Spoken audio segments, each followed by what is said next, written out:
మరిదిగారు భారతి టౌన్కెళ్లారు. అలాగే వచ్చేటప్పుడు బుజ్జిగాడి రిజల్ట్స్ కూడా తెలుసుకొనొస్తానన్నారు. వాడికేమీ చక్కటి మార్కులతో పాస్ అవుతాడు. అది నిజమే, అందులో నాకే అనుమానమూ లేదు. కాకపోతే వాడు నన్ను వదిలిపెట్టి వెళ్లిపోతాడని తలుచుకుంటుంటే రోజురోజుకి నాకు దిగులు పెరిగిపోతోంది. ఇంకా మూతిమీద మీసాల మొలవని పసివాడే అయినా ఇంటికి మగదిక్కంటూ ఉన్నది వాడొక్కడే కదా వదినా. ఆ మాట నిజమే. వాడు వెళ్ళిపోతే ఇంటికి కళే ఉండదు. నాకే ఒక్కరోజు వాణ్ణి చూడకపోతే ఏదోలా ఉంటుంది. అన్నయ్య కూడా ఉదయం నుంచి అదే మాట అంటున్నాడు. అయినా ఎదిగిన పిల్లాడు పై చదువులకు వెళ్లకుండా ఇక్కడే ఎలా ఉంటాడు చెప్పు. ఇదిగో ఇదుందే, దీనికి ఎవరినో ఒకను చూసి ఆ 3 ముళ్ళు వేయించి కాపురానికి పంపాలి. ఆ శుభకార్యం కాస్త అయితే ఇక నాకంటూ ఎవరున్నారు? దిక్కు మొక్కు లేందాన్ని అవుతాను. 2-3 రోజులుగా వాడు ఏదోలా ఉంటున్నాడు వదినా. ఎప్పుడూ రూములోనే కూర్చొని తలుపేసుకుంటున్నాడు. భలే దానివే. వాడికి మాత్రం బాధగా ఉండదు. అయిన వాళ్ళని స్నేహితుల్ని వదిలిపెట్టి పుట్టిన తర్వాత పొరుగురు వెళ్ళడం ఇదేగా మొదటిసారి.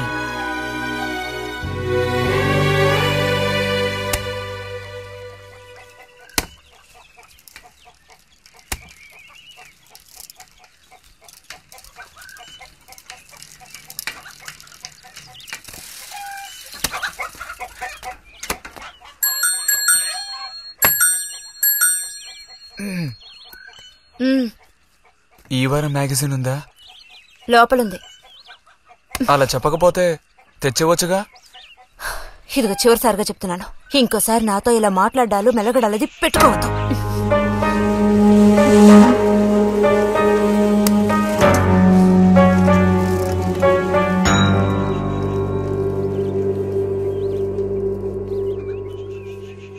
రామ రామ రామ రామ రామనామం పాడరా, రామనామం పాడినంత బాధలల్ల తీరురా. రామ రామ వచ్చేసింది.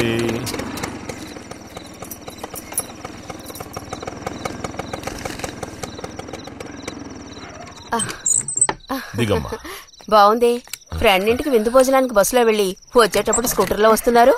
మరి మీ మరిది గారంటే ఏమనుకున్నారు? నోరు మంచిదైతే ఊరు మంచిది అనే సామెత ఊరికపోతుందా? ఇంత రాత్రప్పుడు బస్సులో వెళ్లి ఏం అవస్థ పడతారని ఈయన ఫ్రెండ్ స్కూటర్ ఇచ్చి మరీ పంపారు. నిజమేలే. అన్నట్టు రిజల్ట్ తెలిసిందా? నీకేమనిపిస్తుంది? పాస్ అవుతావా ఫెయిల్ అవుతావా? పాస్ అవుతాను. ఆహా. క్లాస్ వస్తుందా? రావాలి. రావాలి. నమ్మకం లేదే? లేదు, వస్తుంది. క్లాస్ వచ్చింది వదినా. వీడికంటే మా వదినకే కంగారు ఎక్కువైపోయింది. ఎలా పరిగెడుతుందో చూడు. ట్రంకాలు బుక్ చేస్తుంది అనుకుంటా. వెంటనే అన్నయ్యకి ఫోన్ చేసి విషయం చెప్తే గానీ ఆవిడ టెన్షన్ తీరట్లేదు. నువ్వెందుకు రైకిలిస్తున్నావు? అవును కదా. చూసారా వాడికి ఎంతలా నవ్వొస్తుందో. అన్నయ్య లాంటి తెలివైన వాళ్లే ఫస్ట్ క్లాస్ లో పాస్ అవుతారు. ఇక నువ్వు ఊరుకో. అది సరే, పోయిన పరీక్షల్లో నీకెన్ని మార్కులు వచ్చారా? చెప్పరా.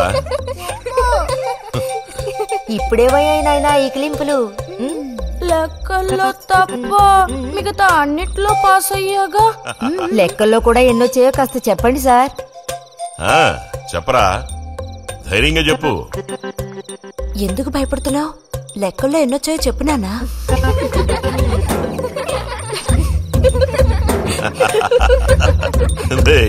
చూసావా? ఇదిగోమ్మా. ఇక నేను బయలుదేరతానత్తయ్య. ఒంటరిగా వెళ్లొద్దు. దారిలో పాము గీము ఉంటుందో ఏమో. అవును. బుజ్జి, టార్చ్ లైట్ తీసుకుని రతిని ఇంటి దగ్గర దించిరా. గోవింద్కి ఏం పని ఉందని వాడిని దించరా మనం. ఎవరికి చెప్పారో వాళ్ళు చేస్తే బాగుంటుంది. నీతోనేరా చెప్పింది? కాదు, నీతోనే చెప్పింది. వెళ్ళి దించిరా.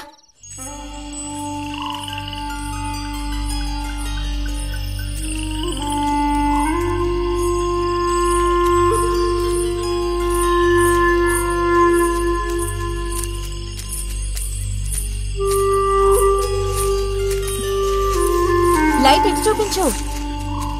బుజ్జి, ఇటు చూపించమంటున్నానా? నాకేం కనపడడం లేదు. బుజ్జి, ఇప్పుడు పద. ఎదుగోండి, మీరే ఉంచుకోండి. అక్కర్లేదు, నాకు దారి కనపడేట్టు చూపిస్తే చాలు. వద్దు, ఎదుగోండి, మీరే పెట్టుకోండి. మీ దారి మీది, నా దారి నాదే. బుజ్జి, అదేగా ఉదయం మీరన్నదే. కాదు. అవును. కాదు బుజ్జి, నీ ప్రవర్తన పోకడ సరిగ్గా లేనందువల్ల నేను కొంచెం కసిరానంతే. అదేం కాదు. మరి మీకు నేనంటే ఇష్టం లేదు అని నేను చెప్పాను నీతో? అని నేను నీతో చెప్పానా బుజ్జి?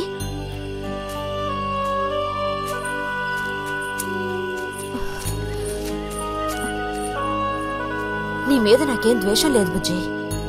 మరి ఉదయం ఎందుకలా అన్నావు? ఏమని? నీతో మెలగొద్దని అన్నావా లేదా? నేను మరో విధంగా అన్నాను. నువ్వు ఇప్పుడు పిల్లాడవు కాదు, పెద్దవాడువయ్యావు. అందుకని అందుకని మన ఇద్దరం విడిపోవాలా? అదేగా అర్థం?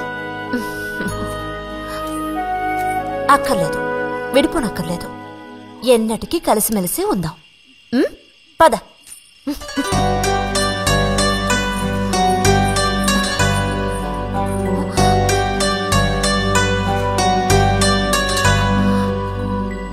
అరెరే, ఏంటిది చిన్నపిల్లాళ్ళ ఏడుస్తున్నావా బుజ్జి?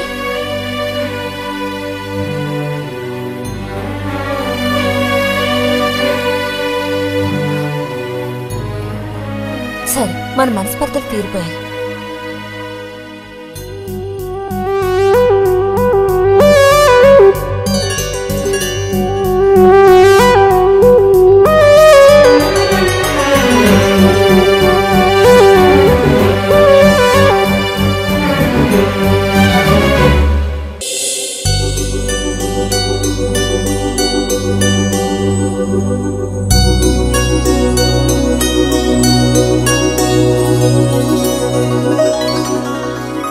ఇక్కడ పెట్టండి అమ్మా.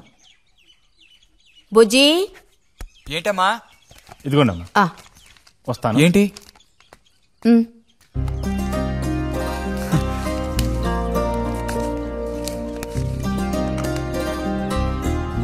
వాచ్? ఏంటి టెలిగ్రామ్ వచ్చిందా? కాదు, క్లాస్ వస్తే వీళ్ళ నాన్నగారు వీడికేదో బహుమతి కొనిస్తానన్నారు, అదే పంపించారు. అది సరే, క్లాస్ వచ్చినందుకు వీడికి కాదు వదినా, మీకు ఇవ్వాలి బహుమానం. ఎదురా చూపించు. ఎలా ఉంది చిన్న? Seeko 5 first class watch. చూడమ్మా.